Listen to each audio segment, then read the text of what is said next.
Hola, bona tarda. Doncs em dic Toni Lodeiro, treballo a la cooperativa Opcions i soc coordinador dels cursos presencials de Multiplica. Multiplica és un projecte de les cooperatives Opcions i Espai Ambiental.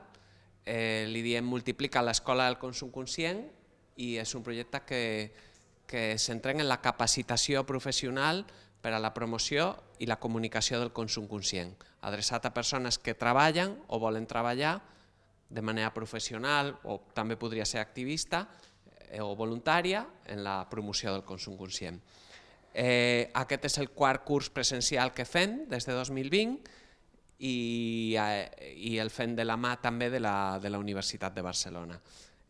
Aviat treurem la modalitat online, pel mes vinent, esperem treure-la. Podeu trobar tota la informació al nostre web multiplica.coop i aquesta és la quarta sessió d'aquest curs de 2023. Hem estat ja a la Facultat d'Economia i Empresa de la Universitat de Barcelona, que és la nostra anfitriona, hem estat a la Fàbrica del Sol, l'equipament de referència d'educació ambiental de l'Ajuntament de Barcelona, hem estat al Pol Cooperatiu de la Mobilitat Sostenible de Barcelona, al Bici Hub, i avui estem al Canòdrom, que és l'Ateneu d'Innovació Democràtica, que és un servei públic de l'Ajuntament de Barcelona que gestiona una cooperativa, Collectic. De nou veiem aquestes aliances públic-cooperatives que hem estat veient al llarg del curs, i ens està gravant la Violeta, que veieu a les càmeres, és de la cooperativa Bruna. També intentem tancar el cercle, fer mercat social, com parlaven en la sessió anterior, i contractar cooperatives de l'economia social per totes les baules de la cadena d'aquest curs. No sé si he dit ja que el curs que fem aquest curs gràcies al finançament del programa d'Economia Social de la Generalitat de Catalunya, i com veiem en tot estem parlant de consum conscient, d'economia social, de transició ecològica, i és del que els parlarà la ponent d'avui, l'Eva Vilaseca, de la cooperativa Espai Ambiental, de la que només diré que és cocreadora d'aquest programa. Va estar fins abans d'ahir en aquest programa i ara ve de ponent, la tindrem tota la jornada d'avui fent la seva ponència, i després fem un exercici d'anàlisi de campanyes de comunicació que és molt interessant. I ja sabeu que en aquest curs proposem als ponents i a les ponents que es presentin elles, que comencin parlant de com arriben, quina és la seva trajectòria personal i professional fins a arribar aquí, a treballar en la promoció del consum conscient. Així que, Eva, benvinguda, gràcies per venir, i et deixo explicant-nos què pintes aquí, com és que has arribat fins aquí. Merci, Toni. Moltes gràcies. Primer dir-vos que em fa il·lusió estar aquí un altre cop i com em demana el Toni em presento una mica.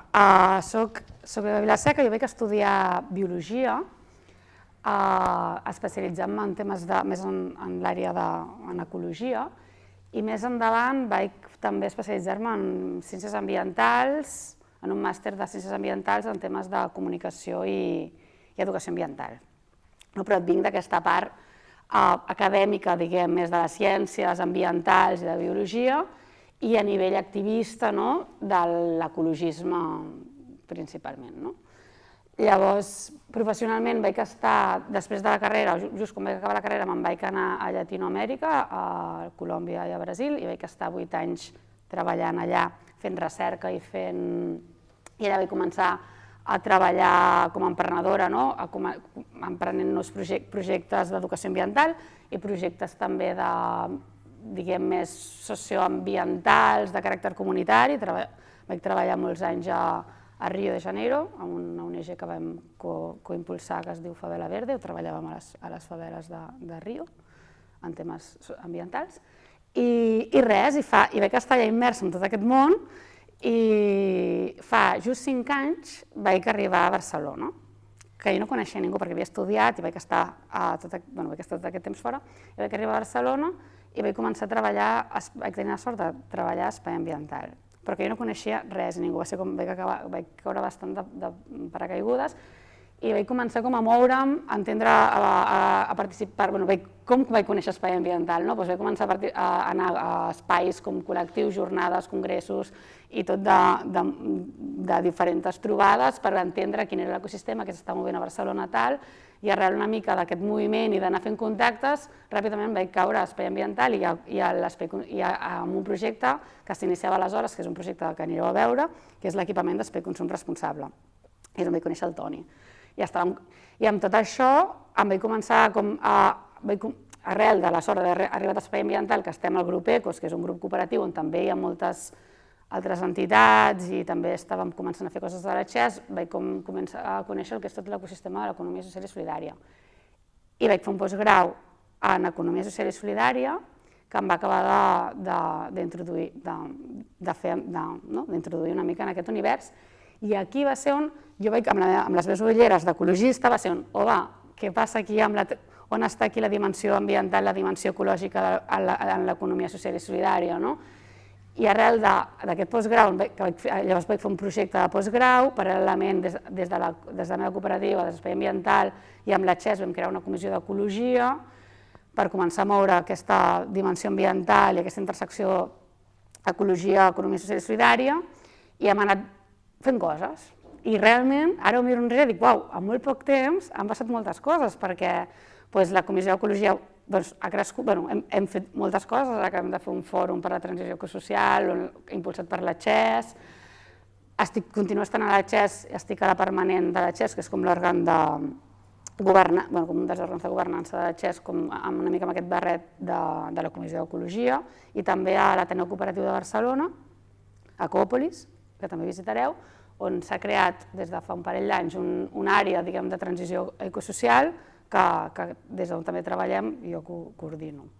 Llavors, des d'on us parlaré avui és bastant des d'aquí, des de tota aquesta experiència i des d'aquesta cosa més pràctica, potser no tant des d'una mirada més acadèmica intel·lectual, sinó més des de la praxis i anar empenyent tot això.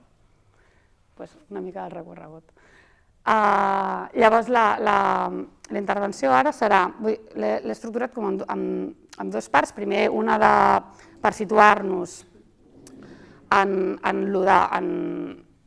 què és la transició, en el mateix lloc, per situar-nos en què és la transició ecosocial, què és la transició ecològica. I en una segona part parlarem de les alternatives econòmiques, el paper de l'economia social i solidària i el consum responsable i una mica de coses de comunicació. Llavors, per començar a parlar de transició ecològica, una primera idea de context que és bastant, suposo, ja compartida, totes tenim bastanta consciència, és que estem en una situació de crisi civilitzatòria i d'emergència. Estem davant d'una crisi ecològica, d'una emergència climàtica, i segons els científics la gran major part de la comunitat científica, per no dir la seva totalitat, ens diuen que tot i la dimensió de la crisi, encara som a temps a evitar, un calentament del planeta no desitjable. És a dir, que encara som a temps que el planeta no s'escalfi més d'1,5 graus, que seria com l'objectiu ideal. Encara som a temps, parla que aquesta dècada és la dècada crucial per fer accions per evitar escenaris on la vida a la Terra, com l'entenem avui, no existeixi. Per tant, insistir en que estem en aquest moment d'emergència, en aquest moment d'urgència, en aquest moment també de responsabilitat i, al fi, un moment històric com de cruïlla de camins, que segons què fem ens anirem cap a un lloc o cap a un altre. Dir també que a part d'aquesta situació d'emergència civilitzatòria, que és aquesta cosa tan gran, també no és una cosa de futur, és una cosa de present, ja està passant, ja hi ha una crisi ambiental que ja està desencadenada i que, per tant, una cosa que sí que sabem del futur és que serà diferent. I com serà? Què serà diferent? Doncs, per una banda, bàsicament haurem de viure unes conseqüències, ens haurem d'adaptar a unes conseqüències d'aquesta crisi civilitzatòria, aquesta crisi climàtica, aquesta crisi ambiental, que són, ens haurem d'adaptar als impactes derivats del canvi climàtic i de la pèrdua de biodiversitat, és a dir, augment més incendis forestals, més sequia, una pèrdua de fertilitat dels sòls, etc. No vull fer una gran llista dels desastres més que probables, però el tema està en que ens viurem aquests impactes derivats de la conseqüència del canvi climàtic. I per altra banda també un esgotament dels recursos materials i energètics, que això ens portarà a una baixa disponibilitat global d'energia i de recursos. Llavors potser tenim problemes en temes com dificultats com de subministrament, jo què sé, de tecnologia, us sona, o d'alimentació o de recursos bàsics. Tot això, o sigui, el grau de conseqüència serà més o més gran també en funció d'aquestes accions que fem ara en aquest moment, en aquesta escletxa d'oportunitat encara en la qual estem. Però tot això us ho dic una mica per reforçar la idea que us volia transmetre, que és que la transició ecològica és un procés inevitable, que davant aquest marc, o sigui, la transició ecològica esdevindrà sí o sí, és a dir, que sí o sí les nostres societats, les nostres economies, les nostres quotidianitats, la nostra manera de viure s'haurà d'adaptar en un món amb menys recursos materials i energètics i en un món on estarem vivint aquestes conseqüències de la crisi ecològica. Per tant, quan parlem de disputar el futur, de quin serà aquest futur, parlem sobretot no estem parlant tant de si aquesta transició ecològica serà o no serà, si s'ha de fer o no s'ha de fer, sinó la clau recau en com serà, com efectuarem aquestes transformacions, com serà aquesta transició ecològica, qui la liderarà, quins seran les prioritats d'aquestes transformacions, seran les persones, seran els interessos del mercat, qui serà? Serà des d'una perspectiva redistributiva, aquí, diguem, en el com, és on recau part del debat, part de la disputa del moment en què ens trobem i d'aquest moment que us deia a l'inici de cruïlla de camins. Llavors, quins són aquests possibles escenaris? O sigui, potser ens podem trobar en un escenari, en un futur, on la prioritat, davant de l'esgotament de recursos, d'aquest esgotament de recursos, aquesta escassedat de recursos, aquesta escassedat de recursos estigui gestionat per uns pocs, en base a unes dinàmiques molt, autoritàries, que això faci també amb un ús fort de tota la lògica de les fronteres i amb un cert ressorgiment d'uns nacionalismes tradicionalistes i conservacionistes, que això és el que es diu, que es parla com d'ecofeixisme, no sé si n'heu sentit de parlar, que es donaria en un trencament, amb un cert trencament de l'estat que coneixem avui. Un altre possible escenari podríem ser algo semblant, però que aquest esgotament, o sigui, que totes aquestes transformacions es veguin com una oportunitat del mercat i el mercat no es vegi, que es posi al centre d'aquí sigui els interessos d'unes empreses, d'uns oligopolis, etc. I el que faci també un augment de les desigualtats socials i una certa ecoelitització, és a dir, que sí que hi hagi cotxes elèctrics però que hi siguin per unes poques persones, que sí que hi hagi alimentació ecològica però per algunes poques persones i això que d'alguna manera ja està passant avui, imagineu-vos això com més accentuat. També podria passar que en lloc de posar els interessos, aquí on dèiem, en la lògica del mercat o tal, poséssim el bé comú i les persones al centre d'aquestes transformacions.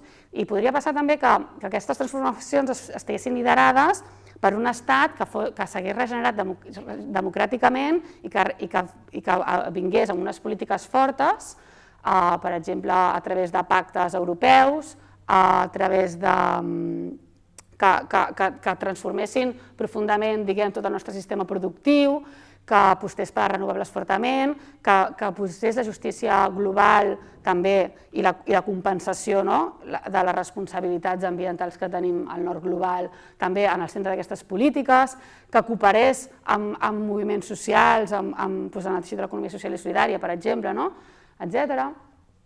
Bàsica, o sigui, un estat fort reforçat. Això seria, aquí podríem titular aquest futur com una proposta de Green New Deal o Green New Deal transformador.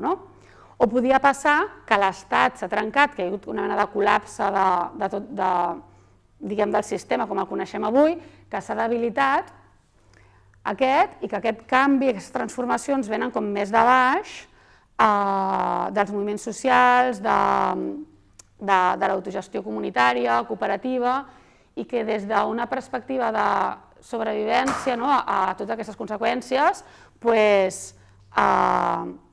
generem com una nova lògica de, per exemple, un país que visqui en bioregions, amb petits governs locals que s'hagin refundat, etc. I probablement el futur no serà cap d'aquests 4 escenaris i probablement serà una barreja de tots ells i probablement en una part del món potser s'accentuarà un i una altra part del món un altre. I bé, i també probablement identifiqueu elements de cada un d'aquests 4 en el dia d'avui, en el que ja està passant avui. I llavors això és interessant per donar-nos d'aquest moment en què estem de possibilitat. O sigui que estem en un moment que pot fer a vegades molta por perquè és com molt incert, perquè fàcilment ens anem cap a aquests futurs no tan desitjables, però ara està tot tan obert, alhora com fa potser 20 anys teníem més clar quin futur venia, però ara és com d'aquí 2 anys, què pot passar? D'aquí 6 mesos, què pot passar? Això ens obre com un altre univers de possibilitats que són altres futurs desitjables. Llavors aquí faig una mica de parèntesi perquè tot això que us he explicat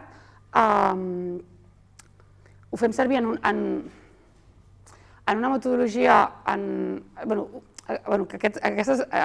un projecte que es diu Futurs Impossibles, que després us explicaré una mica més, en el qual fem tallers de construcció d'escenaris de futur.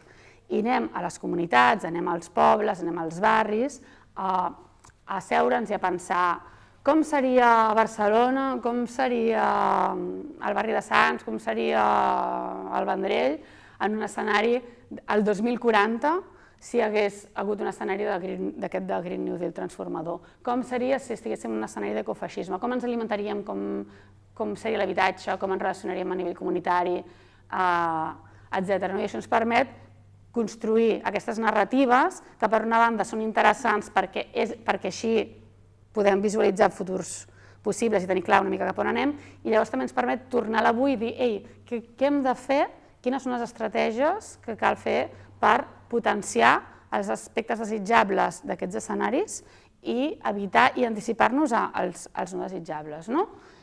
I això ho fem mitjançant tots aquests tallers.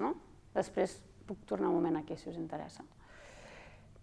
Llavors, però on estem més? Segurament el que us ressonarà és més cap aquí. Avui tenim grans projectes, grans propostes de megaprojectes, com l'aeroport, el Hard Rock, un aeroport sobre el mar, no sé com, encara estem en la lògica dels megaprojectes, ens plantegen una mena de transició ecològica, però està liderada, feta això a base de grans projectes, amb grans corporacions a darrere, etc.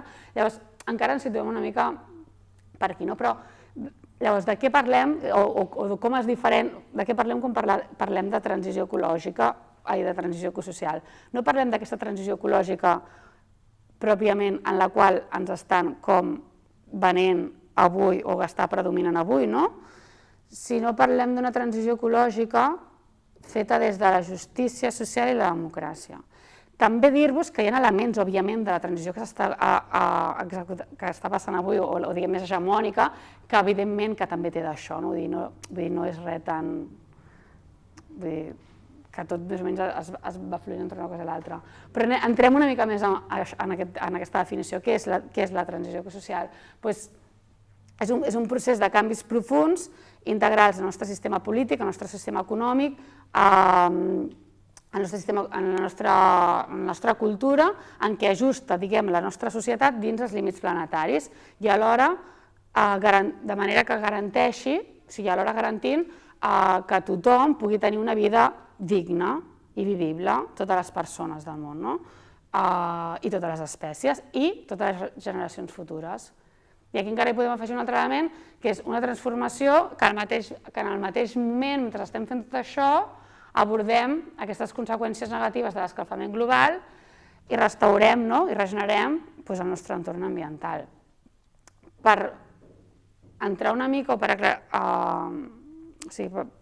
concretar una mica més això que us estic explicant, va molt bé l'economia del dònut de la Kate Raworth, que ella dibuixa un dònut i col·loca els límits planetaris. Dintre del dònut situa aquest espai on hauríem de viure. Quan parlem de transició ecològica hem d'anar cap a un lloc, cap on hem d'anar? Doncs hauríem d'anar cap aquí, cap al mig del dònut, cap al dònut, que seria aquest espai que ella defineix com a espai just i segur per la humanitat.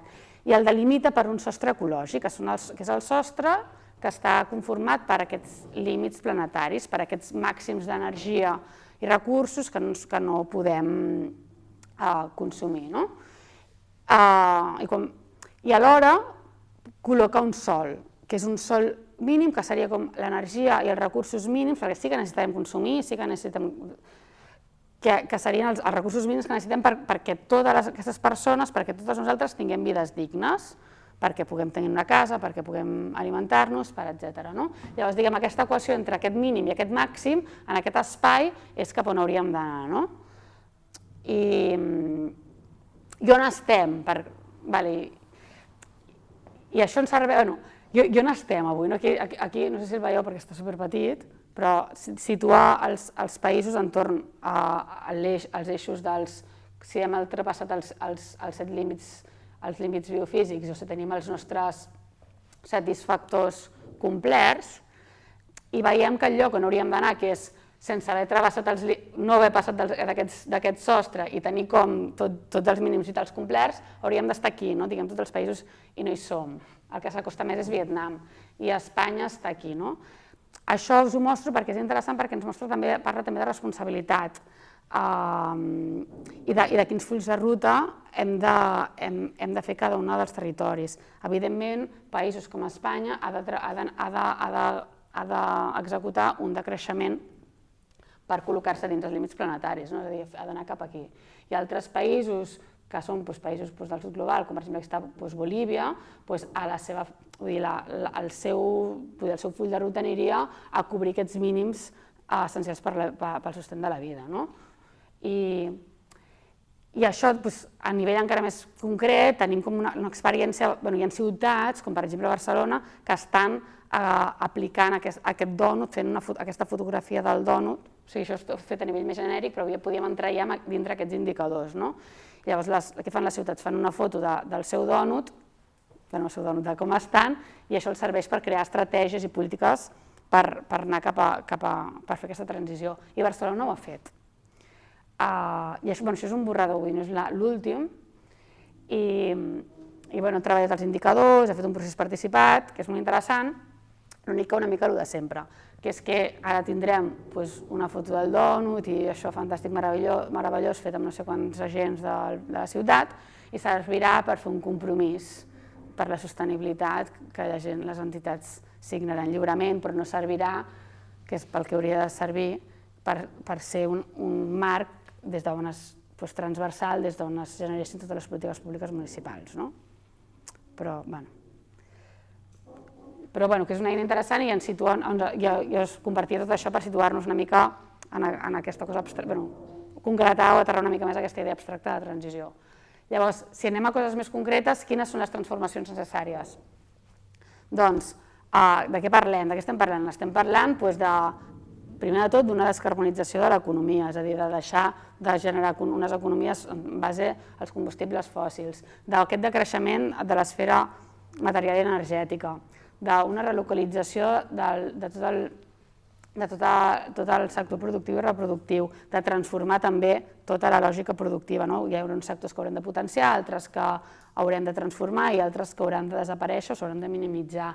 Estem parlant de recuperar sobirania sobre elements bàsics pel sostén de la vida, com és l'alimentació, com és l'energia, com és l'aigua. Estem parlant d'aquesta transició energètica a les renovables, estem parlant d'una transició agroecològica, de també generar economies que vagin cap a l'economia més circular, que treballin la recuperació dels materials i com el tancament d'aquests processos productius. També cap a una transformació territorial que passi per una renaturalització de les ciutats, una ruralització, és a dir, que se'n vagi molta més gent al camp i que tots els sectors rurals creixin, etc. És que aquí puc fer una llista com poso aquí uns 3 punts. També s'ha de fer molta feina en temes de sobiranies i cures de l'aigua i també hi ha un element clau que té a veure amb aquest curs, que és tot el que té a veure amb el canvi cultural, en tenir vides més senzilles i també més comunitàries. Això ho comparteixo una mica com a llista de tipus d'accions que es poden fer. Però com hi arribem, diguem, és la transició ecològica, és tècnicament possible, tot això és tècnicament possible. A l'inici us deia, encara, segons la comunitat científica, encara hi ha marge d'acció, i tècnicament es pot fer, hi ha propostes, existeixen, però el repte és que això sigui políticament viable i socialment també desitjable, que desitgem, vulguem i sumem en aquesta transició. Llavors, com ho fem? Com hi arribem? Llavors, un parell d'idees, en base a 5 estratègies de canvi, d'acció. Una és la part que seria, per una banda, mobilització, denúncia i resistència, incidència política, construcció d'alternatives econòmiques, reforç del teixit comunitari, de la governança comunitària i tot el que és la generació de relat i de comunicació. I també com ho fem? Des del que ja tenim, perquè tenim molt, vull dir que ja hi ha moltes alternatives, propostes socioeconòmiques, moviments climàtics, ecologistes, de defensa del territori, que ja existeixen, que són molt petitonets, és cert, i potser estan descoordinats i tal, però que hi ha com molts anclatges des d'on estirar i des d'on fer créixer. Com seria tot? Què passaria si aquestes iniciatives creixessin, hi hagués un entorn polític favorable perquè creixessin i això ho poguéssim multiplicar i replicar. O sigui, la bona notícia és que tenim ja moltes pràctiques en molts sectors i que funcionen i ja tenim una experiència, o sigui, no estem construint això de res. I res, aquí us posava algunes referències com el llibre de l'Arnau Montserrat, que és un llibre que només parla de propostes per a la transició, fa un recull de totes aquestes propostes que ja existeixen, que són reals, el PAMAPAM com un mapa també de propostes, que hi ha unes de consum responsable d'economia social i solidària, no sé si ha sortit al curs, i un documental que està a punt d'estrenar, Alternatives, que també va d'això, d'explicar les històries de totes aquestes propostes que ja existeixen a tot l'estat espanyol sobre que ja estan construint aquesta altra transició ecològica. I alguns exemples com la Plataforma de Defensa del Territori o dels Jocs o del Pirineu, com també experiències de mobilització, d'èxit, i que també són elements importants des d'on anclar-nos. I amb tot això, és que em preocupa una mica el tema del temps, i amb tot això, també com per posar-vos una mica més de bri d'esperança, us passo molt per sobre, però us presento futurs impossibles que d'alguna manera dona resposta, o pretén donar respostes una mica ambiciós, però pretén donar una resposta a tot això que us explico, que és un espai que impulsa la Chess, Coopolis i ODG inicialment, però després som molts més agents, i és un projecte que vol ser com un espai de diàleg entre tota aquesta gent per construir un front comú, una cosa més àmplia a nivell comunicativa, política, d'articulació, per empènyer i fer possible aquesta transició ecològica justa que desitgem. I llavors es construeix inicialment com aquest espai de diàleg, amb aquest nom una mica provocador de futurs possibles, però amb l'IM, perquè a vegades per fer com un quinyo amb aquesta mirada semicatastrofista que a vegades encara tenim, i s'executa amb aquests tallers d'escenaris per la transició de construcció d'escenaris de futur que us he comentat, crear una pàgina web que vol ser un espai des d'on anar generant aquestes narratives, des d'on generar debats i des d'on agrupar, per exemple, agendes o des d'on agrupar una mica tota aquesta construcció comunicativa entorn a la transició ecosocial. I també proposem un fòrum, que això va ser fa unes setmanes, el 24 i 25 de febrer, que va ser una trobada per confluir en tots aquests moviments i tota aquesta gent que ja està treballant per aquesta transició ecològica i per començar a construir aquest espai més ampli que aquí li dèiem com un front comú per la transició ecosocial. I una cosa molt interessant és que quan vam crear això, la idea era una idea bastant poc ambiciosa, bastant petita, i la vam començar a sociabilitzar i ens va passar que de cop i volta tothom necessitava o volia, vam tenir molt bona rebuda i es va començar a sumar gent en el procés de construcció. Llavors la cosa del fòrum, que era una cosa molt més petita, va anar creixent. Llavors vam identificar que hi havia necessitat que passin coses, o sigui que la gent té necessitat que s'articulin camins possibles, camins una mica més esperançadors i dir, vale, doncs anem cap aquí, vinga, som-hi. I això us ho comparteixo com a procés una mica de que hi ha com aquestes ganes d'anar cap a algun altre lloc.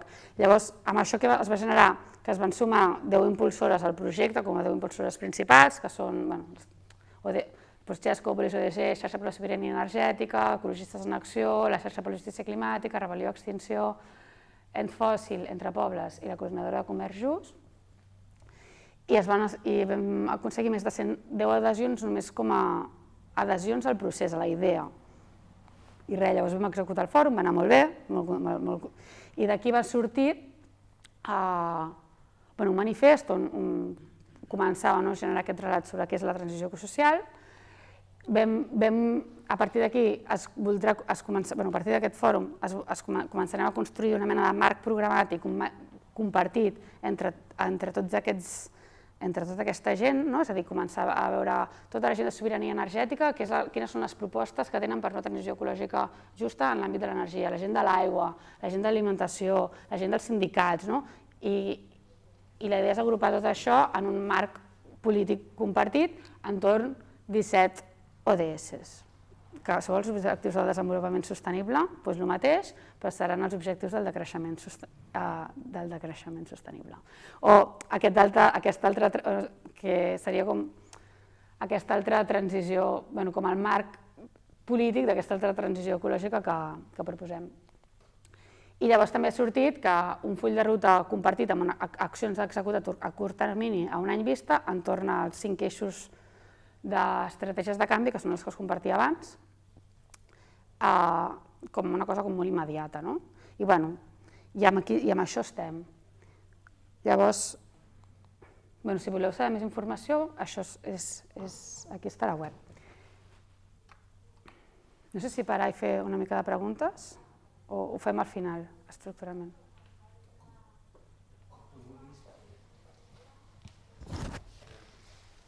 Com tu vulguis, però si fem preguntes, passaré el micro. O sigui que tu manes.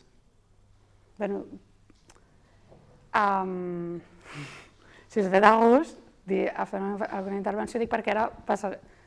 Si us ve de gust fer alguna intervenció, pregunta.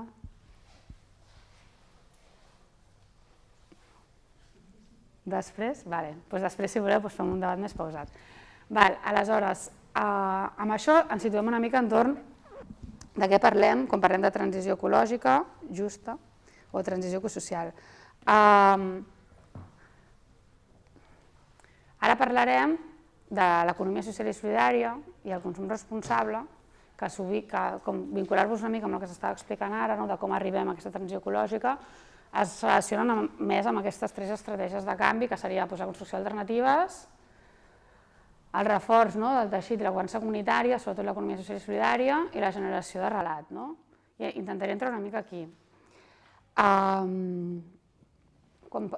Sobretot la construcció d'alternatives i una mica de relat. El comunitari ho passarem una mica més per sobre.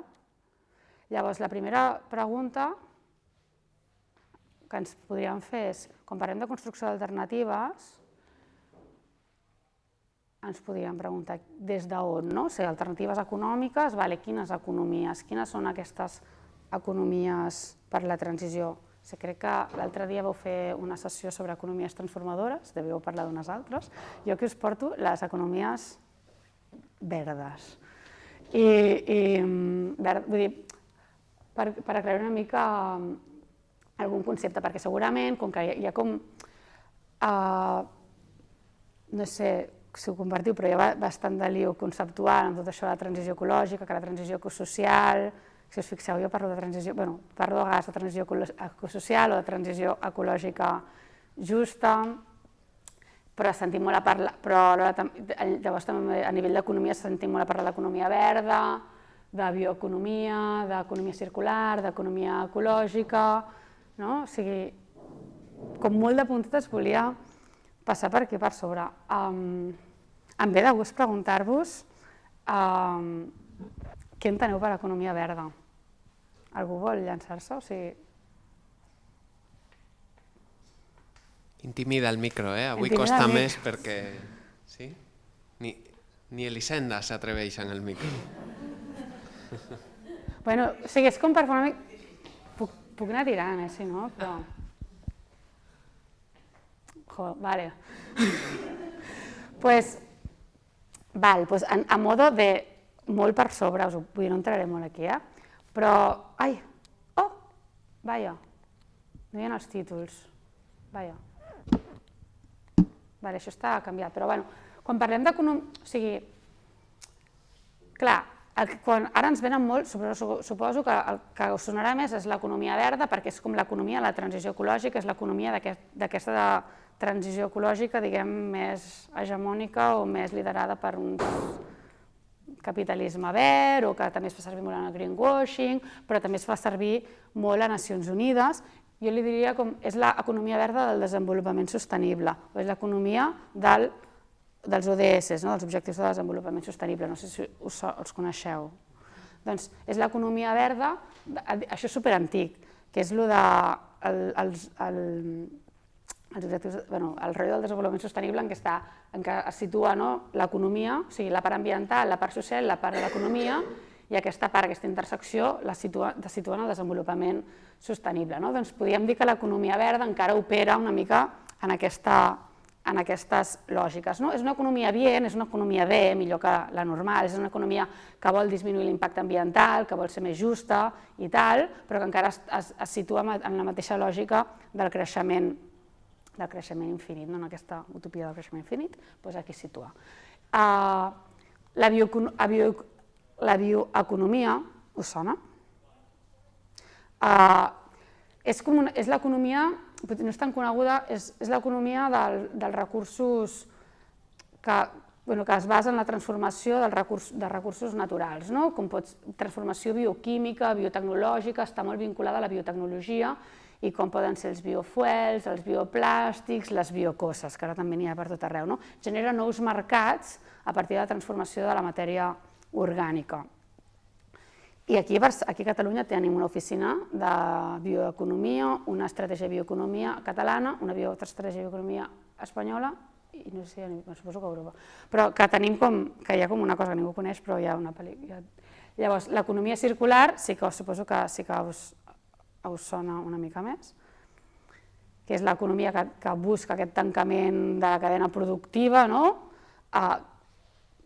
que també no és del tot, es pot parlar d'economia circular, d'economia en espiral, però el tema és tant que busca aquest tancament en el reús, l'allargament de la vida dels recursos materials, el reciclatge, la reutilització, les economies col·laboratives, el compartir els recursos, etc. És bàsicament aquesta lògica.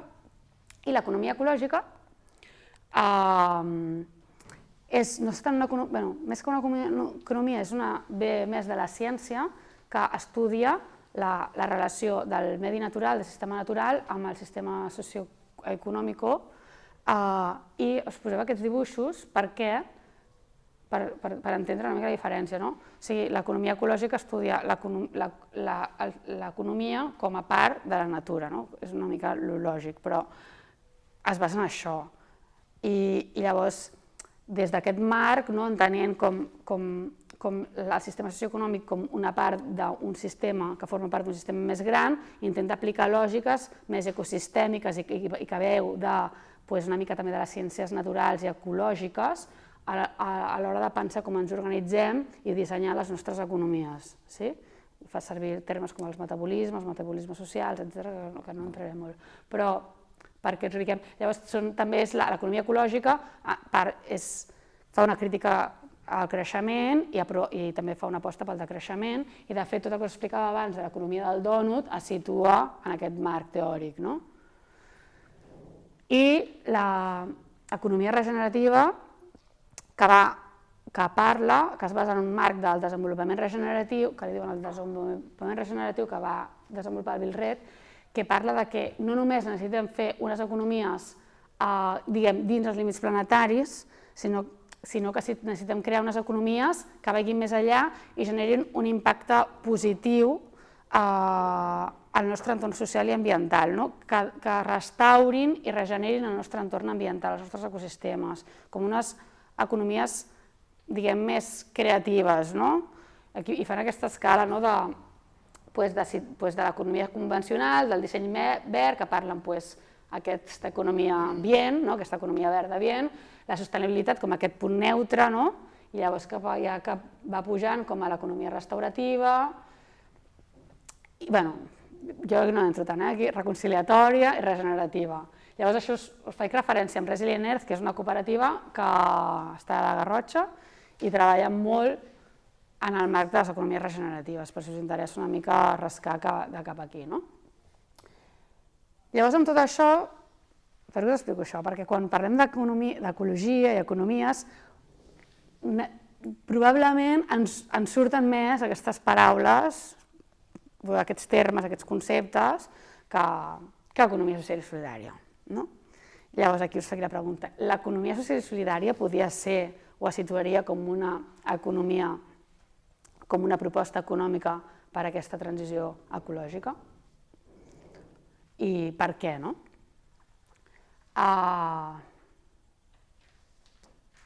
No podeu que ho respongui jo, no?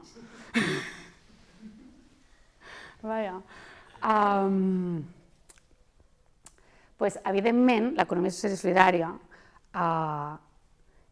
és i hauria de ser una proposta econòmica important i central en aquesta transició ecològica justa i democràtica, per moltes raons. Una principal important, una òbvia, és que els seus valors i principis estan totalment alineats amb tot el que us he explicat abans, de quina és la transició social, quines són les seves transformacions, o sigui, aquí ubiquem fàcilment les propostes de transició social, de l'economia social i solidària. L'economia social i solidària porta intrínsec la transformació de l'actual sistema socioeconòmic, que és un dels objectius. L'economia social i solidària porta com a dos principals eixos de constitució, de la seva naturalesa, són la cura i transformació del nostre entorn social, de les nostres comunitats, i per altra banda del nostre entorn també ambiental i ecològic. Llavors, per aquests principis valors i per un altre element molt important, que és que ja existeix, i són petits, però són poques, però ja som, i hi ha tot de pràctica realista. És una proposta, podem dir que l'economia social i solidària és una proposta política material, que va més enllà del discurs, sinó que executa i fa. Llavors, per això i moltes més, que ara podríem obrir a debat, però crec que no hi ha molt ambient de debat, de fer un brainstorming d'idees, podríem dir que sí, que l'economia social i solidària ha de tenir un paper important en aquesta transformació econòmica, que no l'ha de tenir únic, no pot anar sola, però sí que hauria de tenir un cert paper de lideratge. És a dir, també ho podem mirar d'una altra manera. us imagineu una transició ecosocial sense un paper rellevant de l'economia social i solidària? Per mi és més difícil imaginar-ho així. Llavors, en aquest sentit, també ens preguntava, però quin paper pot jugar més aquesta economia social i solidària davant d'aquesta crisi ecològica? I m'agrada diferenciar dos tipus de rols, que podríem dir. Per una banda, la part d'enfortir comunitats, és a dir, caldrà generar comunitats més resilients i més fortes per fer front a totes les conseqüències de la crisi ambiental, i aquí tot el que són les economies comunitàries, la gestió dels béns comunals, etc., tota la part de les cures, tenen un paper, poden tenir i tenen un paper molt important. Però aquesta mirada, diguem, té un rotllo una mica més reactiu. Davant de tot això, l'economia social i solidària, de fet, el Jordi Garcia té un article que parla de l'economia social i solidària de la supervivència, que explora molt aquesta dimensió de la importància de les economies comunitàries com a economies per sobreviure al col·lapse. I que us els recomano, si no us els puc enviar després. I per altra banda, un segon paper, un segon rol, que seria, diguem, una mica més proactiu i esperançador, seria la part de construir aquestes estructures i propostes socioeconòmiques que estableixin aquestes bases per aquest nou paradigma ecològic o aquest nou futur possible que volem i desitgem. És a dir, impulsar aquestes transformacions, impulsar aquesta transformació socioeconòmica des de la construcció de propostes escalables, etc. Com vaig? Vas de temps, 15 minutets per l'exposició, més o menys. Aleshores, però hem de ser conscients, òbviament, que aquestes economies, tot i així, són molt petites i tenim bastantes limitacions per fer front, tornant a la primera diapositiva, a la cosa tan grossa que és el repte i la crisi ecològica. Aleshores, és important que hem de fer, dins el teixit de l'economia social i solidària, hem de fer una feina per orientar-nos cap aquí, cap a poder tenir aquest cert paper de lideratge tan necessari. I aquí plantejo ràpidament com 5 reptes, què hauríem de fer des d'aquí. Per una banda, enfortir els sectors estratègics per a la transició ecològica. Què vol dir això? Primer, tenir clar quins són aquests sectors estratègics, és a dir, no són petites, per cert, aquí parlo de la dimensió, l'economia social i solidària ocupa, diguem, el 5,6%, el 5% del PIB de Catalunya, i també a nivell de població ocupada també el 5%, podríem dir que som entre el 5 i el 6%, però estem al mig.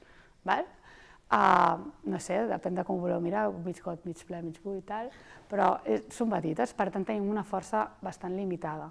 Llavors potser crec que és interessant pensar quins són els sectors on és més interessant incidir i des d'on construir les propostes. Cal que estiguem a tots els sectors? Potser és interessant que incidim en sectors amb sectors que siguin essencials pel sostén de la vida de les persones i del nostre entorn, com poden ser l'alimentació, com poden ser l'energia, o poden ser els residus. I també en quins sectors? En sectors on l'economia social i solidària ja tingui una presència, sectors on sigui més fàcil incidir, que siguin més tangibles, on puguem tenir un impacte més rellevant. Llavors, cal acabar de consensuar, perquè hi ha un cert consens, quins són aquests sectors. I aquí us comparteixo el document de l'estudi d'escenaris de treball en la transició ecosocial d'Ecologistes en Acció, on, per exemple, feien també davant d'aquests diferents escenaris de futur que tenim, que us plantejava abans, feien una perspectiva de com evolucionarien els sectors, i llavors ja apunten quins són els sectors que creixeran, aquí parlen d'alimentació, de la silvicultura, l'energia, la cultura, les cures i altres que decreixeran. O sigui, us comparteixo això com orientació de quins debats es podien tenir en aquest sentit. Llavors, per tant, caldrà fer una articulació sectorial. Fins ara l'economia social i solidària són moltes experiències disperses per tot arreu, per tot arreu no, més a les ciutats, i és com hora, que ja s'està fent també, però de pensar-la més en clau sectorial i en construir una articulació sectorial per construir cadenes, per aconseguir tenir cadenes de producció on l'economia social i solidària estigui en totes les baules d'aquesta cadena, que ens permetin, en cas, per exemple, de crisi, per exemple, d'abastiment alimentari, poder donar una resposta. Això és molt utòpic, ja ho sé, però potser també poder-se replicar fàcilment a diferents barris o a diferents ciutats, etc., però que hi hagi alguna cosa construït aquí. També, ja ho he dit, models de referència en aquests sectors que siguin replicables i l'escalabilitat. Cal construir iniciatives grans per poder arribar a les majories socials reals. Però jo aquí dic, escalabilitat sí, però dins d'aquests sectors, saps? O sigui, com una estratègia més sectorial. Un altre repte que ja l'he passat per sobre, que ja l'he comentat, és la part de ruralitats. L'economia social i solidària està molt concentrada en el sector de serveis, crec que el 60% de les cooperatives, segons la Federació de Cooperatives de Treball, està orientada treballant en l'àmbit dels serveis, i està a l'àrea metropolitana. Llavors, la transició ecològica no la farem des de Barcelona, sinó la necessitem fer sobretot des dels territoris rurals, per tant, cal expandir l'economia social i solidària arreu del territori, el qual ens permetrà entrar més fàcilment en aquests sectors estratègics per la vida i també replantejar-nos la nostra relació amb el nostre entorn natural i fer aquesta feina de regeneració, reveure la relació d'aquestes economies amb els ecosistemes, amb els boscos, amb els rius, etc. Repte 3, el que ja he esmentat abans, cal reforçar les estructures comunitàries com a dispositius comunitaris d'emergència, que ens cuidin davant d'aquestes situacions de crisi. Aquí us comparteixo l'estudi de l'impacte de la Covid que va fer la CHES, que ja apuntava la importància que van tenir totes les xarxes de suport mutu i totes aquestes economies comunitàries locals per sostenir les persones en moments de crisi i com van proliferar en aquell moment. Es van començar a replicar iniciatives que no existien per donar resposta a això. Llavors, important reforçar aquest tipus d'alternatives. Una de les coses que va sortir, per exemple, la xarxa d'estructures populars i comunitàries de Manresa. O sigui, hi ha coses que arrel del Covid com s'han anat generant aquestes estructures. Una altra proposta interessant, l'Alterbanc, que és un banc alimentari agroecològic que hi ha a Nou Barris, impulsat per diverses entitats, com Ecologistes en Acció, Ecocentral, etc. Repte 4, aliances per la transició. És clar que nosaltres, com a economia social i solidària, necessitem aliar-nos amb altres agents, principalment i sobretot en polítiques, en administració pública, i per tant cal incidir en les polítiques públiques, cal incidir en que l'economia social i solidària sigui considerada com una economia per la transició, per tant, en totes les polítiques ambientals que hi ha i tots els recursos econòmics que s'estan destinant a això pugui tenir un paper central l'economia social i solidària i no l'economia verda. Cal crear fòrums comunitaris, fòrums territorials de transició ecosocial, espais on puguem dialogar des de l'economia social i solidària, però també de petit comerç, també administració, també moviments més comunitaris, també la diversitat del territori per pensar a una escala molt, molt, molt local com articulem aquests sectors, com generem totes aquestes transformacions, i llavors també una apropiació i hibridació amb altres moviments socials com els feminismes, l'antiracisme, etc., el sindicalisme, per sumar en tot això. Es convertirà en una foto del fòrum que va en aquesta direcció i altres actors amb qui podem treballar, com la XMES, que és la xarxa de municipis de l'economia social i solidària, o la xarxa de ciutats i pobles cap a la sostenibilitat, com a agents interessants. I us comparteixo també l'Utòpica, que és una experiència d'Illes Balears, es diu la xarxa d'iniciatives de transició ecosocial del territori balear, que és una xarxa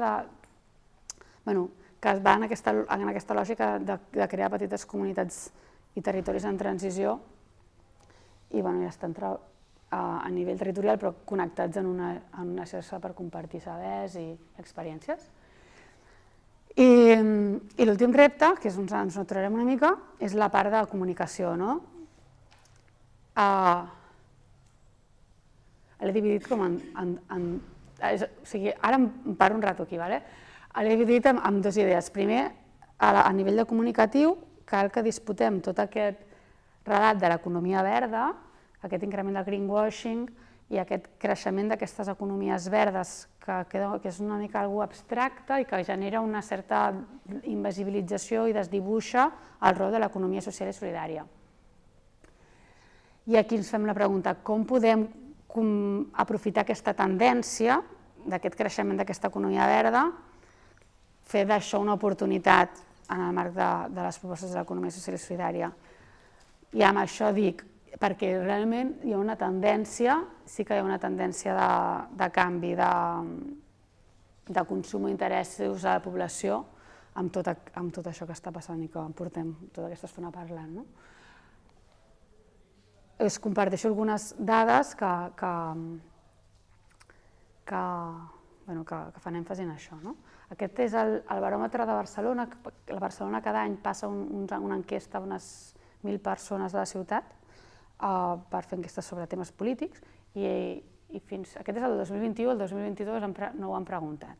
Però preguntaven sobre la preocupació sobre el canvi climàtic i la disponibilitat de canviar d'hàbits per tot això.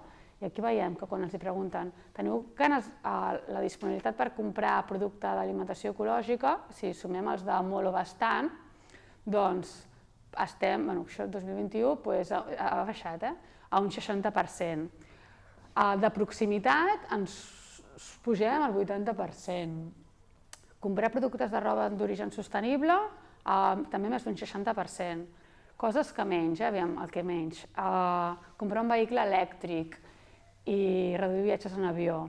Però, en general, veiem que hi ha, a nivell de relat o d'idea, de si vull consumir productes de proximitat, si vull consumir productes ecològics, si vull consumir productes de moda sostenible, hi ha com aquesta tendència de voler. El tema està en on. Llavors, és que la gent ho faci i on ho faci, perquè quan les persones passen i canvien volen comprar roba de moda sostenible, aniran a l'economia social i solidària? Algú sap on anar a comprar roba sostenible de l'economia social i solidària, dels que estem aquí? Potser sí, però vull dir que no és tan obvi. O si tothom, tota aquesta gent, de cop digués, vale, doncs anem a comprar productes de proximitat de cooperativa, però agroecològiques i de cooperatives de consum o de súpers cooperatius.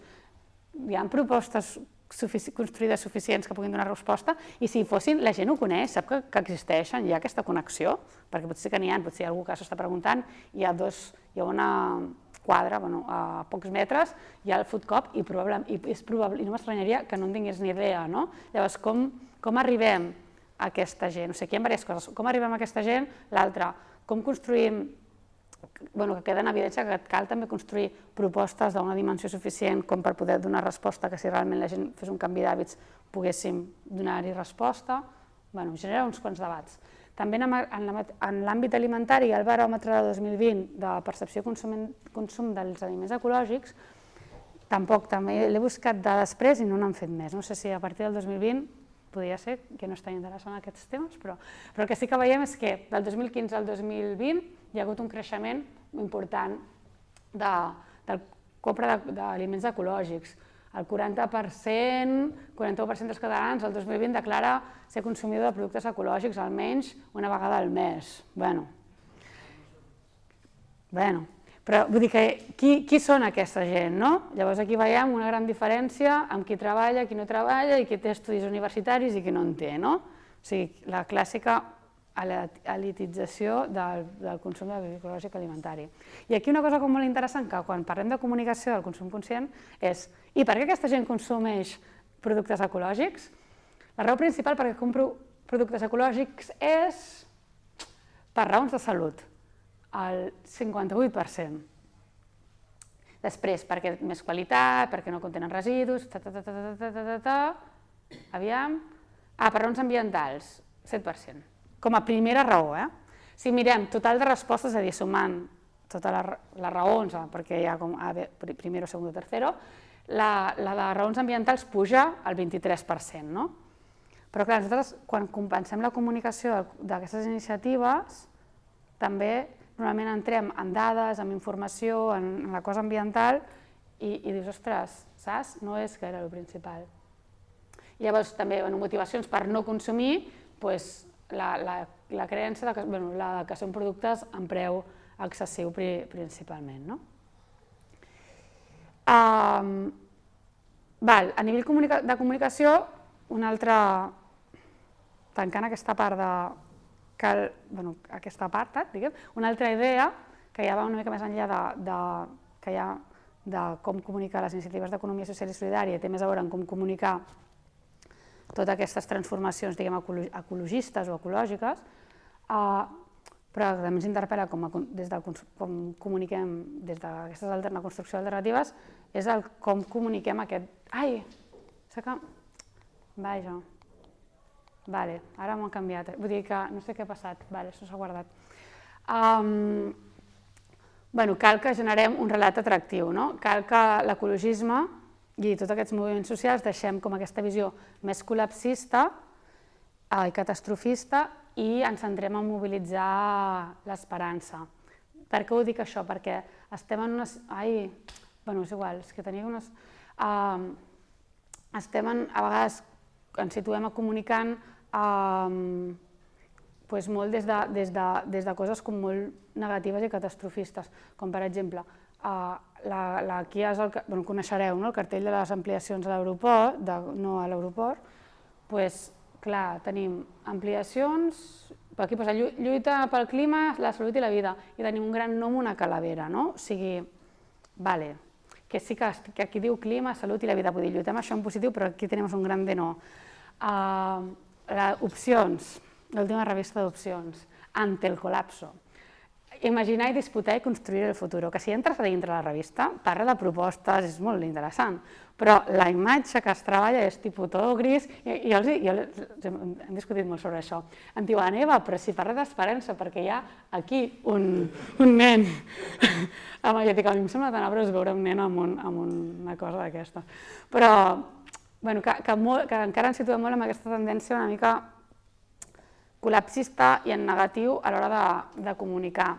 I aquí us situava aquesta de Per un Pirineu Viu perquè és una plataforma molt semblant a la de Stop Jocs Olímpics, la de Stop Ampliació Aeroport, i és molt més en positiu. Sí que parla de Stop Jocs Olímpics, està aquí baix, però tota la part comunicativa l'han treballat des del que és el que volem. Llavors, aquí tenim unes altres imatges sobre altres campanyes, però que són molt puny a l'aire, potser el Toni us ho va compartir, de com més militants o amb moltes dades, amb molts números, com molt mentals,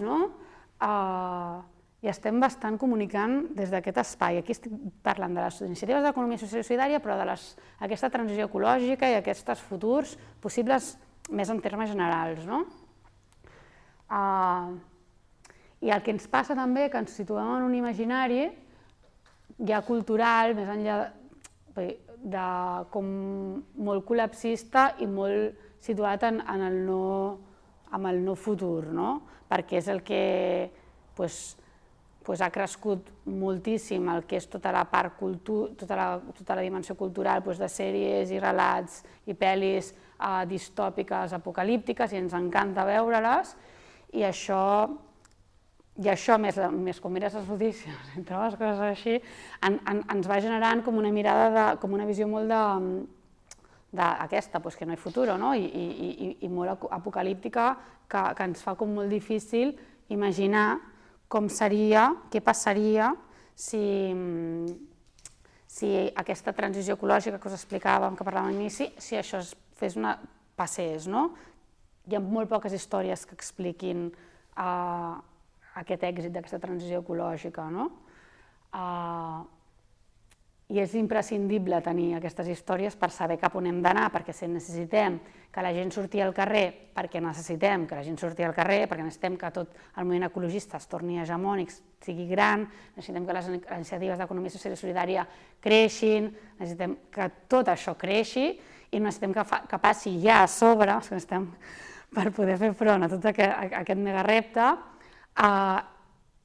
cal que ens il·lusionem i que sapiguem cap on anar, tinguem alguna cosa pel que lluitar. Per què lluitem? Per què hem de sortir al carrer si estem tota l'estona situats aquí, no?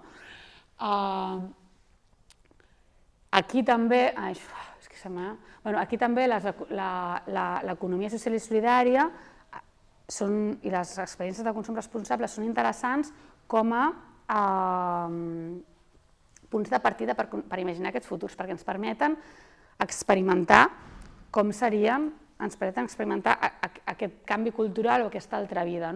Què passaria si aquestes petites experiències creixessin? Si agafem aquestes experiències i les projectem cap al futur i ens imaginem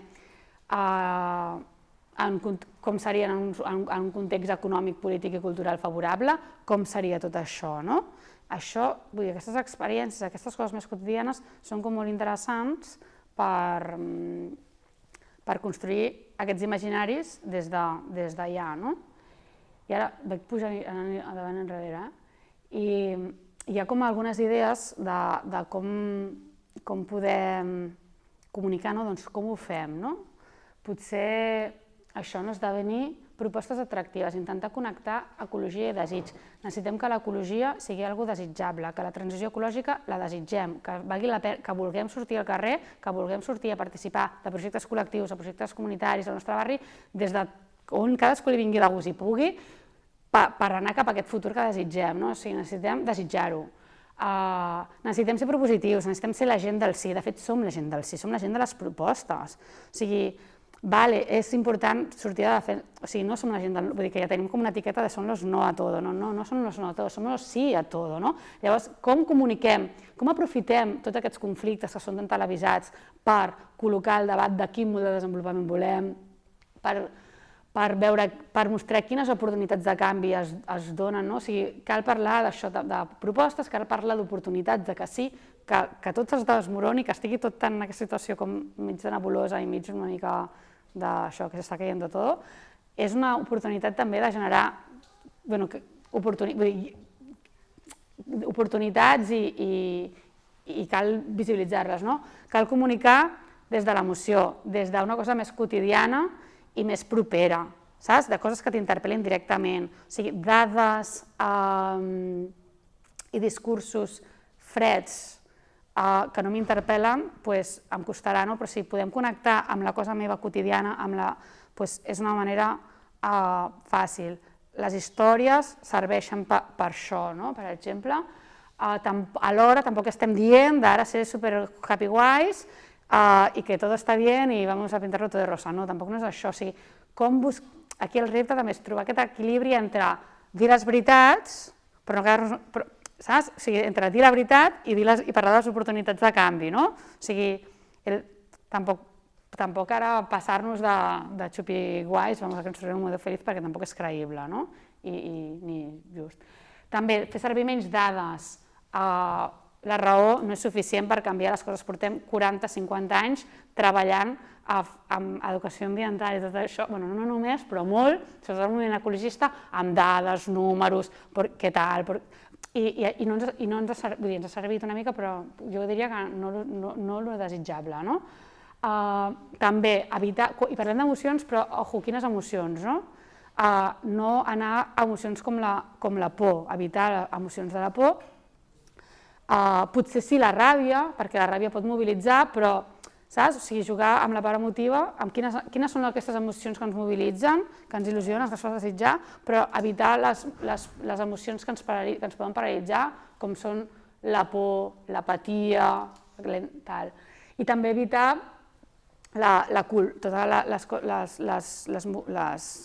els discursos més culpabilitzadors, no? Perquè tot aquest tipus d'accions bloquegen aquesta imaginació i enforteixen aquesta negació i inacció. I la veritat, tot això són com una llista d'idees, però tampoc una mica des de reflexions molt pràctiques i que ara podíem obrir el debat i us preguntaré quines altres maneres hi ha per fer-ho, perquè realment la fórmula no la sabem i ja està una mica per construir, però per mi el que sí que és clar és el repte i un dels eixos importants serà construir aquest relat il·lusionant per realment posar l'ecologia i el moviment ecologista, el consum responsable, la construcció d'alternatives, tot això al centre d'alguna cosa, dels moviments, de les polítiques de tal, per poder realment construir aquests futurs possibles. I ja està, amb això tenc. Merci.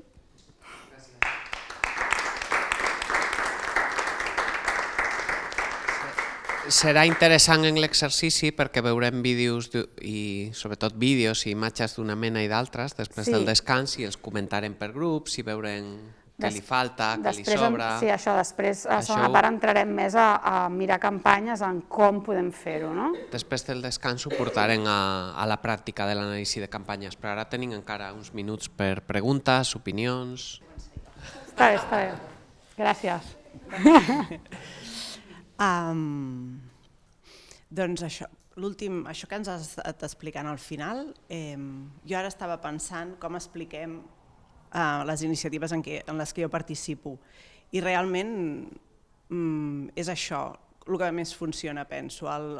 Primer, coses com molt que et toquin, que siguin molt del dia a dia de cadascú.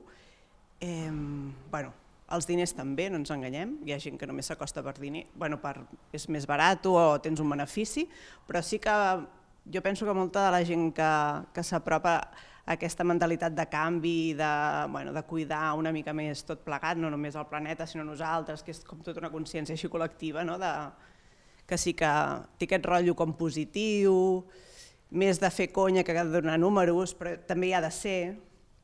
Nosaltres fèiem bolos, que dèiem anem de bolos, jo estic en un grup local de Som Energia i fèiem el Pimpinela total, o sigui, la meva parella feia de xungo i jo feia de guai, del pallasso divertit. I funcionava perquè la gent deia, aquest tio té dades i sap el que diu i el que està dient està contrastat, i jo feia la pallassa, que és el que em surt fàcil, diríem, no? I també era com proper i del palar, veus, aquesta noia és com de casa, no? I també... Però és perquè som així, no fèiem teatre tampoc. Vull dir que no... Però sí. I una anècdota molt tonta, però que jo me'n recordo quan vam conèixer Som Energia, que ens vam com flipar molt amb el meu company, i jo vaig fer un grup, o sigui, tenim un grup de la família que som molta gent, i vaig enviar un missatge dient que us convidem a cafè a casa. Us ho vaig explicar, això? Que us convidem a cafè a casa tota la família, i vaig fer un pastís de xocolata perquè venien tots, amb els nens i tal. I les iaies van venir també, i tots allà a la taula, érem com, jo què sé, 25 o així a casa. I arriben, ens posem a fer el cafè i diuen, què? I diem, mira que hem conegut això, que és superxulo, no? De Som Energia i no sé què, i els hi vam explicar i tal. I tots ens miraven així, i què passa? I salta la iaia i diu, que no estàs embarassada? Jo no, perquè home, ens convides a casa, no sé què. I el rotllo aquest de l'impacte va servir perquè sempre que... Ai, sí, com el dia aquell, i llavors ells ho expliquen, amics i tal, i funciona, saps? I llavors em diuen, no, quan estigui embarassada ja farem un altre convit, però aquest era només per explicar-vos això de Som Energia. I res, que sí, que penso que la gent que s'apropa o que la gent, com a mínim els que estem aquí, que ens interessem i que volem saber més sobre tot això, va per aquí. Som bastant així, no? Això que explicaves.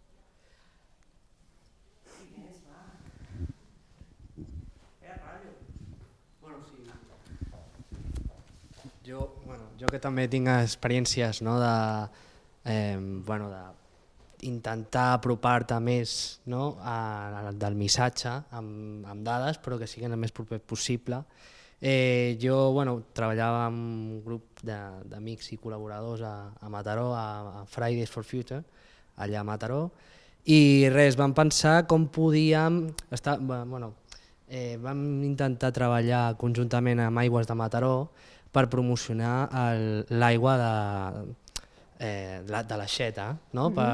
Hi havia, sembla que tothom tenim com el fals pensament de que l'aigua de l'aixeta és dolenta, no? Sobretot a Barcelona. No estem a Madrid, no? Que tampoc és tan bona. I la millor de la Rioja. Però bueno, vés-te'n a viure allà. La cosa era, clar, Barcelona, ve de bastant lluny, però de totes maneres tenim una qualitat mitjana alta, segons l'estàndard d'aquí d'Espanya, i no ens hem de preocupar per res, i és de molt bona qualitat. I res, ens vam reunir amb ells, amb Aigües de Mataró, perquè ens donessin totes les dades que ens poguessin proporcionar per trobar una forma d'arribar a la gent, escoles i sobretot al carrer. I el que se'ns va ocorrir va ser juntar totes les ampolles que entre tot el grup, ampolles de plàstic que consumim en un mes, només en un mes. I vam arribar a ser 25 persones i vam ajuntar tota una riera, no sé si va arribar al quilòmetre, amb 4 files d'ampolles unides amb un fil de pescar, que vam arribar des de l'Ajuntament fins a la plaça Gran, que és un recorregut d'1 quilòmetre sencer, amb només un mes de recol·lecció per cadascun de nosaltres. La idea no era recollir segons el nostre entorn de consum d'ampolles, per veure realment quin era l'impacte i que la gent veiés la realitat. I creiem que després vam fer una enquesta al centre i vam veure que va tenir un impacte molt gran. A sobre també ens van proporcionar d'ampolles, de reutilitzar, de cantimplores, i també pamflets amb tota la informació de la qualitat de l'aigua, d'on venia, de tots els avantatges que hi tenia i tal, de tots els punts d'aigua pública, i nosaltres creiem que va arribar molt bé al carrer i va ser una miqueta això, el que deies, però crec que podíem haver arribat una miqueta més, sobretot si apliquéssim bastant, si haguéssim sapigut una miqueta millor quin era un concepte més enllà d'arribar a fer, però va estar molt bé. És la meva experiència. Merci.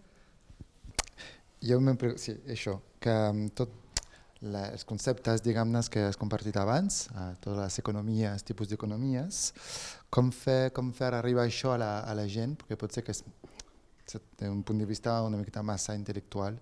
I em preguntava si dintre d'aquestes economies hi ha idees, conceptes, com per exemple la renta universal o el PIB, altra forma que no sigui el PIB, però coses que també, altres mesures econòmiques que potser parlant més, arribant més a la gent, perquè tenen un punt de referència. I això, això la pregunta. Que et sembla que sí, és una mica complicat de parlar de tots aquests conceptes, perquè de fet també són molts, i si no hi ha altres idees que potser són més accessibles, com això de que no sigui el PIB, sinó altres mesures que prenen en compte criteris socials o ambientals, o el tema de la renta universal, que també potser parla una mica més a la gent. Sí, de fet, quan ens plantejàvem tot el del fòrum, va sortir molt el tema aquest, de com expliquem, perquè és una cosa com tan gran, estem parlant d'un canvi de desenvolupament en aquest cas de país, perquè estàvem parlant a escala catalana, però en totes les dimensions, saps? Llavors és com això, és com una cosa molt gran, no? Llavors sí que sortia com això que tu dius de com podem reduir, la pregunta de com podem reduir això a 3, 4, 5 mesures que siguin com més fàcils d'entendre o més àmplies i tal. Una pot ser la renda universal, però potser també pot ser també interessant la reducció de jornada laboral com algo que de fet ja s'està treballant, no? Tipus l'Errejón està amb aquest tema. I, bueno, no només l'Errejón, però és una persona que està portant això al Congreso, però que és algo que parla de redistribució, que parla de viure bé, o sigui, que és agradable, que és una mesura que ens toca a la nostra quotidianitat i que pot ser fàcil de comunicar i que ens compri i que no té per què ser clarament super de los d'esquerra màxima alternativa, o sigui que també no t'ubica tant a una corrent política tan concreta, sinó que pot ser una cosa més àmplia. Això pot ser interessant, la reducció de jornada laboral com a bandera. L'altre dia també parlàvem de parlar molt dels màxims, perquè es parla dels mínims, necessitem tenir menjar per tothom, o necessitem que hi hagi energia, que tothom tingui dret a l'energia i evitar la pobresa energètica i tal, però potser ens falta començar a treballar més el discurs dels màxims, necessitem també fixar uns màxims. No pot ser que hi hagi gent que vagi amb jets privats, ja s'està començant una mica a posar això, amb jets privats o hi ha d'haver-hi tant, potser en viatges d'avió és més tal, però delimitar els grans usos d'energia, els grans gastos de qui més té i qui més gasta. I per col·locar també parlar d'aquest tope i això penso que també pot ser un discurs que pot ser fàcilment comprable, els que més gasten també parin, es responsabilitzin, que això no està passant. I no sé ara més quines... Vull dir, si coses més concretes... El del dònut potser pot ser interessant, però potser és més abstracte, encara. Sí. Digues, el Toni. Estaba buscando una noticia política de agosto del 22 que decía: Francia quiere limitar los vuelos en jet privado y hacerlo a escala europea. El ministro francés de Transportes, Clément ¿cómo es diu?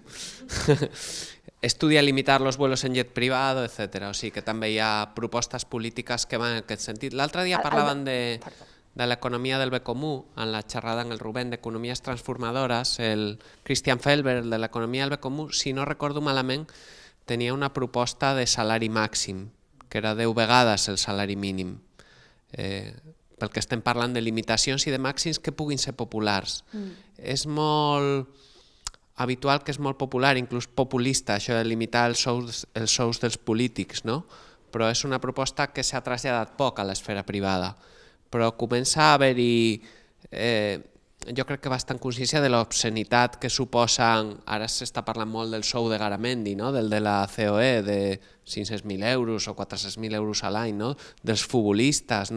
Jo crec que també aquests tipus fiscals màxims, aquesta limitació de salaris, etc., són debats que es poden portar a la societat, o la limitació del luxe exagerat, Són mesures més antipàtiques, sempre és, i molt més polèmiques, sempre és més fàcil parlar d'aquelles positives. Però ara poden arribar més a majories, tipus ara amb tot el tema de l'aigua, que estem en sequera i tal, i que ara també es pot, el debat de aquí fem aquestes restriccions de l'aigua, I aquí això toca més, perquè vull dir que no ho veig com tan negatiu, perquè no veig com que estem parlant ja en una situació com de crisi, que en aquest cas de crisi de l'aigua, on sí que la gent, jo penso que cada cop compra més aquest debat de qui ha de pagar aquests plats. Camps de golf. Han de ser els camps de golf o han de ser els 4 pagesos que queden a Catalunya.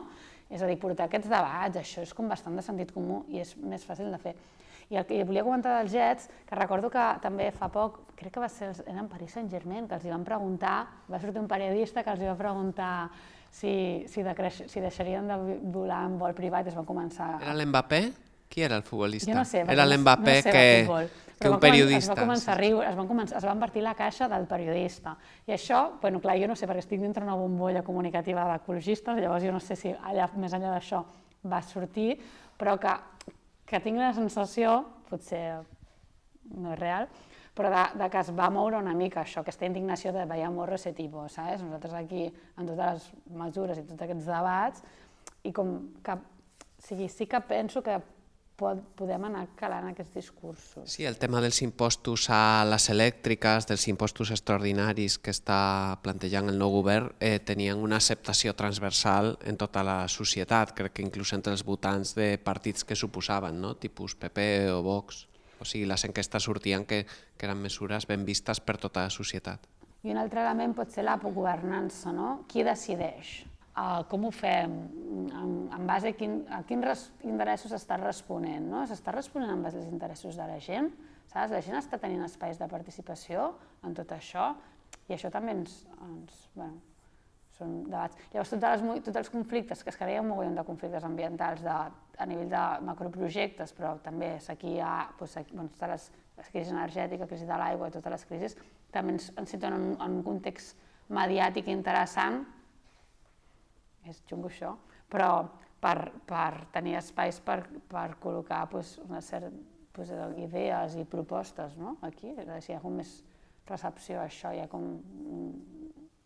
que és incòmode la situació, però alhora és favorable, pot ser favorable per col·locar alguns missatges.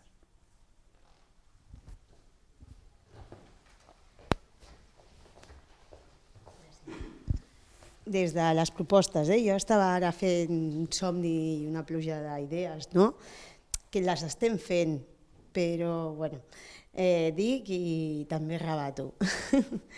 Està clar que ens movem per les vivències dels altres i és superimportant que en tots els espais hi hagin vivències i veure realment que els hi funciona i que és el que no funciona, que això ho has comentat, però que continuïn i que facin molt de soroll. Des de la participació i la demostració, i les demostracions d'impacte des de l'educació i sobretot els nens, perquè els nens ens ensenyen molt i a sobre ens jutgen d'una manera molt bonica, i tu des de dalt dius, sí, és veritat, però et venen i et foten aquí l'alerta, des de la repetició de les campanyes, perquè me n'adono que donen moltes ajudes, es fa una campanya on sigui, al municipi que sigui, i pum, i desapareix. Doncs no, si la campanya ha funcionat, que realment hi hagi una bona comunicació entre municipis, que això veig que no ho tenim. I perquè funciona en allò de l'aigua, hòstia, quina bona idea, doncs que es facin en altres puestos, però que hi hagi una obligació en els objectius fins i tot d'aquella subvenció de passar la informació, que ens oblidem. Més coses. Per cada sector un llenguatge, superimportant, perquè els que estem aquí i els que anem als fòrums sempre acabem actualment sent els de sempre, que estem superconscienciats i tenim moltes ganes del canvi. I convidar amb aquests espais aquests actors que són els que realment estan fent més mal al planeta, que vinguin, clar, però que obligacions fins i tot a fer en els màsters i tal, doncs en aquell que és l'hombre gris. Que jo crec que falta, perquè sempre sí, però amb qui rebats? Doncs que també al final ens eduquem a través de per què ho fas i a veure i fins a quin punt. Què més? I està clar, la demostració de les accions és que es mobilitzin. Gràcies a Opcions tenim molta informació, doncs que hi hagi més revistes i cada vegada més. Són coses que m'estava apuntant, així com per millorar millor. Em fas pensar que al fòrum va venir el Bernat Lavaquiol. El Bernat Lavaquiol és el portaveu del moviment per un Pirineu Viu i de la plataforma de Stop Jocs Olímpics d'hivern, i ens va compartir això que vostè parlaves, fem molt èmfasi en el tema de la segmentació, en canviar el missatge. Diu que ells començaven a parlar amb la gent dels Pirineus, i clar, la gent dels Pirineus, tot el rotllo del canvi climàtic, com zero, saps? Llavors allà com treballaven tot el discurs que tenia a veure amb el desenvolupament econòmic del territori i tal. I quan baixaven a Barcelona, canvi climàtic, no hi haurà pistes d'esquí, no sé què, però com tenien com bastant treballat les 3 idees que es donava a cada un dels llocs, i llavors també com quan els tocava als mitjans, que tenien la sort de tenir espai a mitjans, com havien encara de simplificar molt més el missatge i com van haver de reflexionar bastant sobre quin és aquest missatge per aprofitar aquells 10 segons, aquests pocs moments que tens, 10 segons a vegades, que tenim a un TN, no? Perquè realment cali a tal, vull dir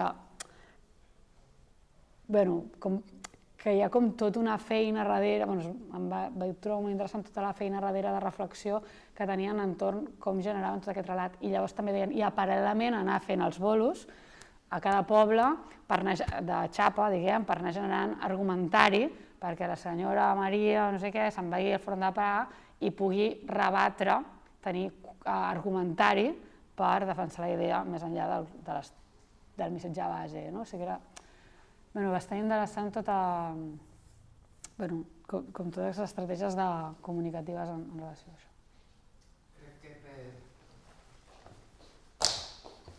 Crec que per horari hem de tancar. Et faré una pregunta per sorpresa, perquè mai no en recordo aquests dies, no m'estic recordant, i és una pregunta nova que fem als ponents aquest any, i és quin consell, quina inspiració ens dones com a persones que treballem o volem treballar en la promoció del consum conscient, de l'economia social, de la transició ecològica, partint de la teva experiència personal i laboral, quina eina, quin recurs, quina aspiració. No ha de ser la millor, la definitiva, qualsevol bona idea que diguis a mi m'ha ajudat o m'ajuda.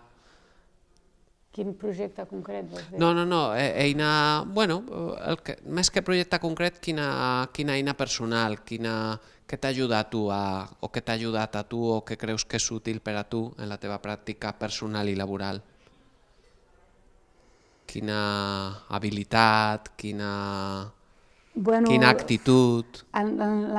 Si em paro ja, si vaig més a l'IN, des de la trajectòria, l'actitud és posar-hi molta energia i molta motivació i, per tant, tenir una mica de mirada de si ja podem fer coses, o sigui, encara que no hi hagués aquesta ventana d'oportunitat que ens diuen que hi ha, m'és igual, perquè penso que com a actitud és important seguir treballant en funció d'això que creiem que és possible. I ja més personal, per mi, el més important ha sigut el connectar-me. O sigui, estar enterada de saber... O sigui, poder-me connectar amb les iniciatives, amb la gent, entendre què està passant, conèixer els diferents projectes que hi ha a Barcelona, a Catalunya, i quines idees tenen, quines necessitats tenen, poder generar connexions entre unes i les altres per poder fer coses que facin més sentit. No sé, tot el que té a veure amb mirar tot el que totes estem fent, estar una mica alerta, sempre estar alerta, potser seria sempre estar atenta al que estem generant, el que estem necessitant, i també com tenir bastanta facilitat, com treballar bastant el rotllo d'estar connectat també, o d'intentar estar connectat amb les persones, al final, que ho estem fent, perquè potser seria aquest el rotllo, estar atents i això. Sí, que és una cosa que fas tu molt en la teva pràctica professional, projectes compartits entre diverses cooperatives, entre diverses entitats, en administracions públiques, en diverses iniciatives, que el que heu fet en el fòrum, d'ajuntar la gent, que es conegui, i el que intentem fer en aquest curs també. Per això visitem 18 iniciatives en 13 sessions, per això coneixem a 22 professionals, per precisament aquesta inspiració ens l'hem portada al curs, que el que busquem és que sortim, coneixem a moltes persones, coneixem molts projectes per després poder connectar-nos. Doncs agrair-te, Eva, que hagis vingut abans del descans, que després farem l'anàlisi de campanyes. Deixo aquí dit que si veiem que encaixa en el YouTube se m'acut que Per tancar-ho en una cosa pràctica, potser podem posar un parell de campanyes o 3 de les que més ens han agradat o de les que menys, perquè la gent que ho vegi en vídeo també... Per penjar-ho a YouTube. Perquè la gent que ho vegi en vídeo també pugui quedar-se en un tastet de les campanyes que ensenyem i que la gent que ho vegi en vídeo tregui les seves pròpies conclusions i faci la seva anàlisi a casa. I res, agrair-te venir, serà molt guai, ara la part d'anàlisi de campanyes, fent com sempre 10 minutets per airejar-nos, fer un pipi, fumar, qui necessiti, i moltes gràcies, Eva, per venir. A vosaltres.